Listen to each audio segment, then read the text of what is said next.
lístky za zrušený festival, no organizátor tvrdí, že ich nemá. Fanúšikovia tak prišli o koncerty a vyzerá to tak, že sa budú musieť súdiť.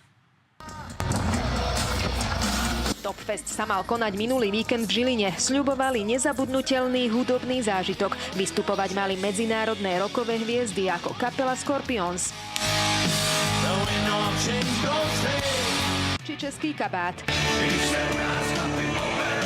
2 týždne pred akciou však festival zrušili. Fanúšikovia zostali v šoku. Andrea kúpila 5 lístkov na jeden festivalový deň. Sme neboli prekvapení, lebo žiadne predstavenie nie je a vyšlo nás to vlastne 396 €, aj nejaké drobné. Bolo to sklamanie. Aj Tomáš prišiel o zážitok a vyzerá to tak, že aj o peniaze. Požiadal organizátora o vrátenie peňazí bez odpovede. Sudci 2 týždne ani sa nepohlo, práve naopak. Webová stránka Topfestu už nefunguje, facebooková stránka Topfestu je nečinná, už tam nikto nič nezverejňuje a taktiež zakázali komentovať aj príspevky. Šokované zostali aj kapely.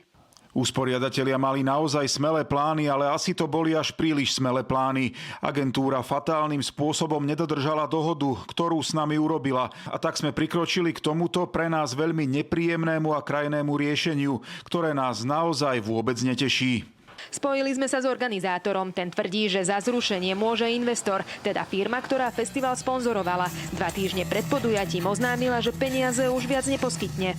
Čo majú teraz robiť tí ľudia poškodení, ktorí si kúpili lístok a chcú peniaze späť? Čakáme na partnera, teda hlavného investora, ktorý má prístup k účtom aj financiám, čo by sme nikdy nemali, aby začal vlastne v tom režime, lebo podľa nás na účtoch sú peniaze, aby začal kompenzovať. Investor však tvrdí, že to nie je jeho záväzok. Tieto refundácie rieši výhradne spoločnosť Topfest Management, to jest usporiadateľ festivalu.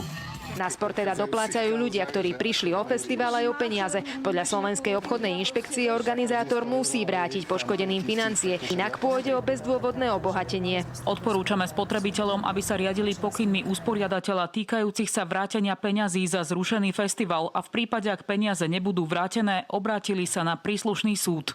Zuzana Lechanová, Monika Grznárová, televízia Markíza.